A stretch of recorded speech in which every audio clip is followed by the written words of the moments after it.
देखो हमारी जो बात हो रही थी वो टू फेस मेथड तक बात हो रही थी, यानी कि कहने का मतलब मेरा ये है कि हमारा सिंप्लेक्स पूरा हो चुका,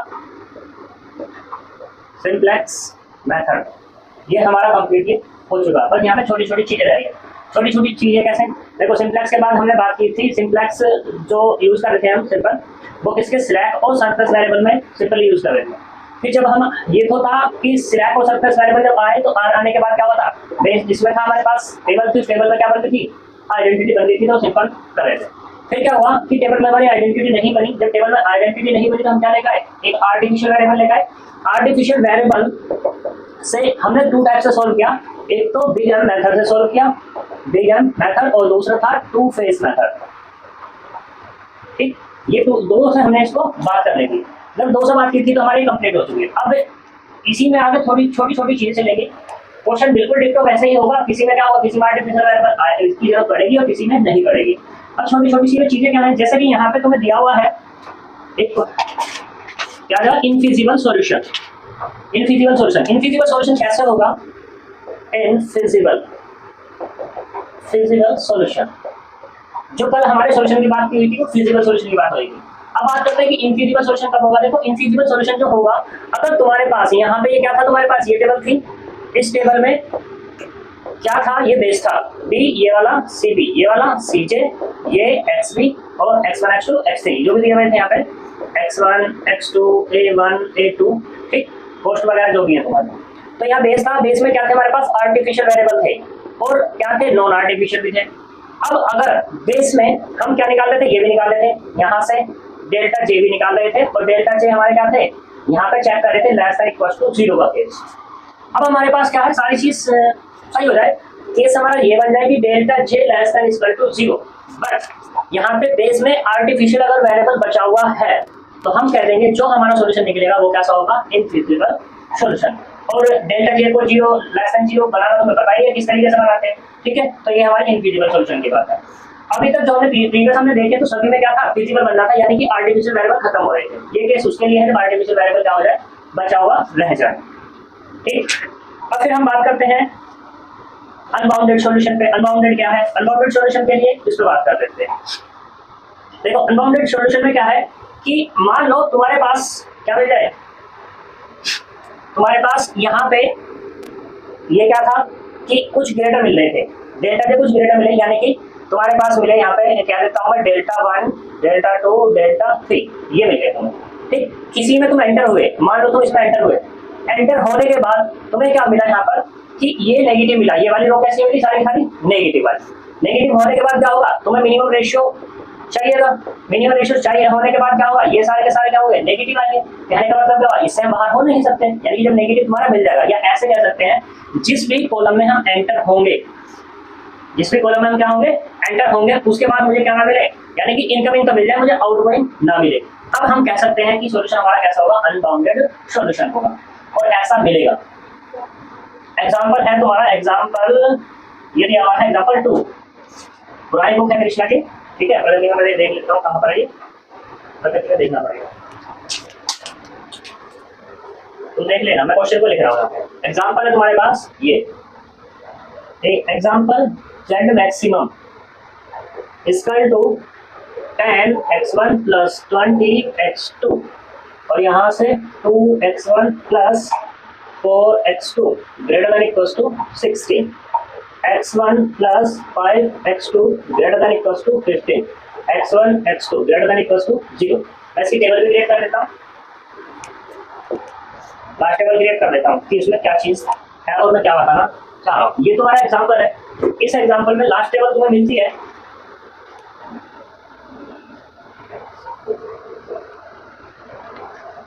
तो ये वाला कितना है b, ये वाला cb cj और ये xb। इसमें लास्ट टेबल मिल रही है तुम्हें y1 y2, ठीक। और बेस में कॉस्ट दी 10 0, ये वाला 15 ये 14, यहाँ पे जो दिया हुआ है ये x1 x2 x3 x4 ये है तुम्हारे पास, ये 1 0 5 6 0 1 -1 माइनस के 2 और ये वाला कितना 10 20 0 0, ठीक, माइनस के m और माइनस के m। ये है तुम्हारे पास। अब तुमने क्या निकाला यहाँ से, z निकाला, z कितना निकलेगा यहाँ से 150, डेल्टा j निकालोगे तो ये वाला 0 हो जाएगा, ये 0 हो जाएगा, इसकी मल्टीप्लाई करेंगे 10 यानी कि माइनस के कितना मिलेगा 30, इसकी मल्टीप्लाई करूंगा तो ये कितना मिल जाएगा मुझे, ये वाला, ये होगा माइनस माइनस प्लस के 10, ठीक है। तो पॉजिटिव वाला ये है, यहाँ से क्या होंगे हम एंटर होंगे, एंटर होने के बाद क्या होगा, हम क्या करते हैं इसको इससे डिवाइड करते हैं, इसको इससे डिवाइड करते हैं, जब डिवाइड करेंगे तो दोनों के दोनों नेगेटिव आ रहे हैं, ठीक है। क्या हमें यहाँ इनकमिंग मिल रहा है, सॉरी आउटगोइंग मिल रहा है, नहीं मिल रहा। इस केस में जब अगर कभी भी ऐसा केस बन जाता है तो सॉल्यूशन कैसा आएगा तुम्हारा अनबाउंडेड, ठीक है। ये इसकी कंडीशन है कि अनबाउंडेड कब होगा, अनबाउंडेड तभी होगा जब हमें क्या मिल जाए, जिस भी कॉलम में एंटर हम हो रहे हैं उस कॉलम में सारे क्या मिल जाए, मुझे नेगेटिव मिल जाए, पॉजिटिव एक भी ना मिले। अगर यहाँ पे सपोज करो ये वाला पॉजिटिव रहता तो यहाँ से बाहर हो जाते, ठीक है। तो ये हमारा अनबाउंडेड का केस हो जाएगा। ऐसे ही हैविंग मोर देन वन, हाँ बिल्कुल सब चीजें वैसे ही हैं। अगर आर्टिफिशियल, जैसे उसमें आर्टिफिशियल वैसे वेरिएबल आ रहा था, आर्टिफिशियल वेरिएबल ये मेथड लगा लो, ये क्या लगा लो, टू फेस मेथड लगा लो, जो तुम्हारा मन करे वो लगा लो। लेकिन अगर यहाँ पे इस क्वेश्चन को कह देगा by solve two phase method, तो टू फेस मेथड से ही करना पड़ेगा, एग्जाम में कहे या मैं कहूँ जब टेस्ट हो, ठीक है। फिर अनरेस्ट्रिक्टेड वाली बात आती है। अनरेस्ट्रिक्टेड मतलब इसी में मैं कह दूं कि x2 पे x2 इज अनरेस्ट्रिक्टेड है, तो x2 को क्या करोगे तुम, x2 को लिखोगे x2 डैश माइनस के x2 डबल डैश।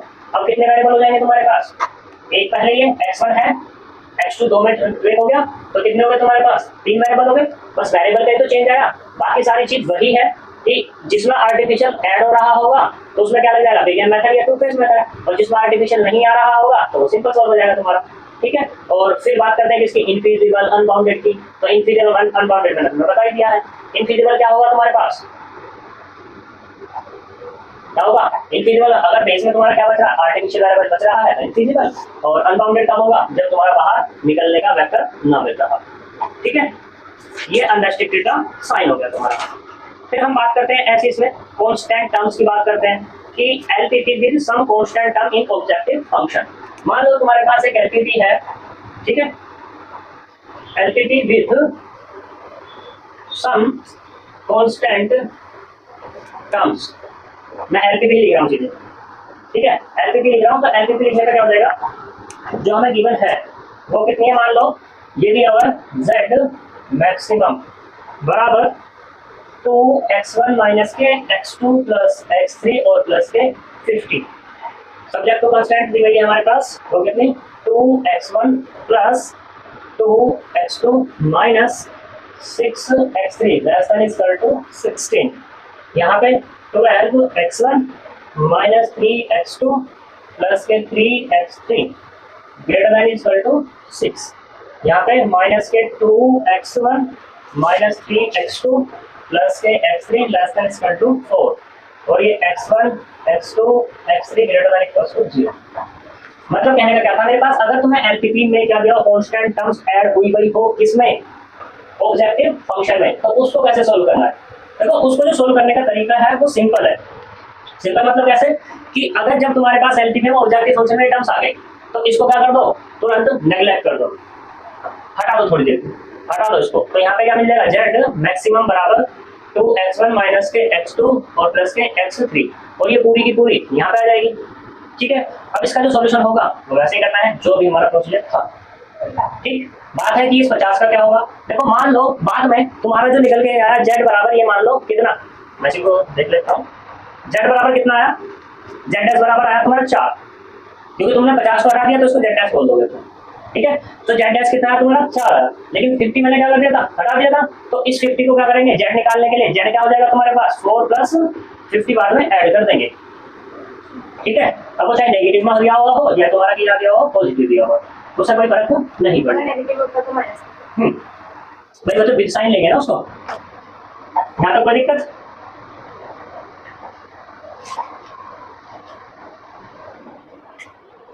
तो अब चलते हैं आगे। अब solution of simultaneous linear equation by simplex method, मतलब क्या है इसका, इसके बारे में समझो। अब यहाँ तक ये तो ये हो गया कि भाई कांस्टेंट टर्म आ गई। अब मान लो हमें सॉल्यूशन करना साइमल्टेनियस इक्वेशंस का, जैसा मैंने स्टार्टिंग में सबसे पहले बताया था कि जो एलपीपी का यूज किसके लिए किया जा रहा है, वेरिएबल्स के लिए किया जा रहा है। ठीक है, वहां पर हम जब पढ़ के आए थे सेकंड सेम में, तो क्या पढ़ के आए थे, सिस्टम था हमारे पास लीनियर इक्वेशन का, उनको सोल्व करने के बाद मैट्रिक्स की हेल्प से, यहाँ पे किसकी हेल्प से कर रहे हैं, सिंप्लेक्स से, या ग्राफिकली या एनालिटिकली, ठीक है। तो उसी में चल रहे हैं कि भाई उसको हम कैसे सोल्व कर सकते हैं। ये तो पूरी की पूरी हमें एलपीपी दी गई थी। अब अगर सिस्टम दिया हुआ हो साइमल्टेनियस इक्वेशन का, तो उसको कैसे सोल्व करेंगे, देखो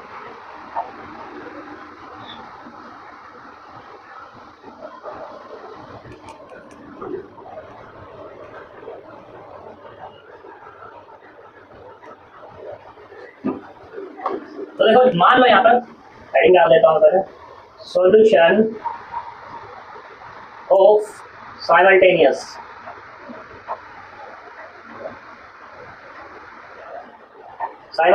linear equation by simplex method, ऐसा लिखे ना शॉर्ट में, ठीक है, बोल तो दिया नहीं है। अब कैसा हो, मान लो एग्जांपल लेके बात कर रहा हूँ मैं, कि एग्जांपल तुम्हें ये दिया हुआ है, solve the following system of linear equation by using simplex method. इसने कह दिया solve the following system of linear equation by simplex method. वो क्या दिया हुआ है यहाँ पे, x1 माइनस के x3 प्लस 4x3 बराबर 3, दूसरा 2x1 माइनस के x2 बराबर 3, तीसरा 3x1 माइनस 2x2 माइनस के x4 बराबर 1। ये दिया हुआ है तुम्हें, तो तुम्हें क्या करना है, इसको सोल्व करना है। तो सोल्व करने के लिए देखो तुम्हें इसको एलपीपी में कन्वर्ट करना पड़ेगा, इसमें कन्वर्ट कर लो इसको एलपीपी में कन्वर्ट करने के लिए। तो देखो यहाँ तो ऐसा कुछ दिया नहीं कि जो मिनिमाइजेशन में करना है मैक्सिमाइजेशन में, तो हम इसको मैक्सिमाइजेशन में ही कर लेते हैं, यानी कि z मैक्सिमम लिख लेते हैं। तो वो क्या होगा, इसको ऐसा लिख लें 0x1 plus 0x2 plus 0x3, क्या दिक्कत है, अभी तो 0 लिखना है पूरा का, ठीक है। अब ये हमारे पास सिस्टम है, तो इसको सब्जेक्ट को कंडीशन हो जाएगी यहाँ पे कितना, x1 माइनस के x3 प्लस 4x3 बराबर 3, अगले वहाँ 2x1 माइनस के x2 बराबर 3, 3x1 माइनस 2x2 माइनस के x4 बराबर 1, और यहाँ पे x1 x2 x3 greater than equal to कितना हो गया, 0। अब ये 0 हो गया, तो यहाँ पे ये हमारी एलपीपी बनी नहीं बनी, इसमें क्या चेंज था, बस यहाँ पे सब्जेक्ट टू कंस्टेंट नहीं दी गई थी हमें, सॉरी ऑब्जेक्टिव फंक्शन नहीं दिया हुआ था, ऑब्जेक्टिव फंक्शन हमने बना लिया 0 0 करके। अब तुम्हारे पास सिंप्लेक्स टेबल में किसकी जरूरत पड़ती है, ऑब्जेक्टिव फंक्शन की तो पड़ती है, वो हमारा बन गया। अब बाकी इसको कैसे सॉल्व कर सकते हैं, यहाँ पे अगर आइडेंटिटी मुझे बनानी है तो आइडेंटिटी नहीं बनती तो बना सकते हैं, कैसे, किसका यूज करके, आर्टिफिशियल वेरिएबल का यूज करके। वो कैसे, देखो पहले यहाँ पे आइडेंटिटी बन रही है, तो अगर मैं बात करूँ आइडेंटिटी नहीं बन रही, इसमें 4 वेरिएबल देती है, 4 वेरिएबल, चौथा भी दो x4 greater than equal to 0। तो तुम्हें इसमें किसमें कन्वर्ट करना है, सिंप्लेक्स टेबल के लिए। अगर इसमें आर्टिफिशियल वेरिएबल की जरूरत पड़ती है तो बना लेंगे, अगर आर्टिफिशियल वेरिएबल की जरूरत नहीं पड़ती तो नहीं, एज इट इज सोल्व कर लेंगे। तो कर सकते हैं इसको, तो हम आगे चलते हैं अगर कर पाएंगे। फिर है ऐसी inverse of A matrix bye simplex method. अब देखो हमें निकालना है inverse of A matrix bye simplex method. देखो हमने सेकंड सेम में जब सोल्व किया था तो हम क्या निकाल रहे थे, मैट्रिक्स का इनवर्स निकाल रहे थे। अब यहाँ पे मैट्रिक्स है हमारे पास ऑलरेडी, उसका इनवर्स निकालना सिंप्लेक्स की हेल्प से। वो कैसा होगा उसके बारे में बात करते हैं। तो देखो एग्जांपल से सीधे बात करते हैं।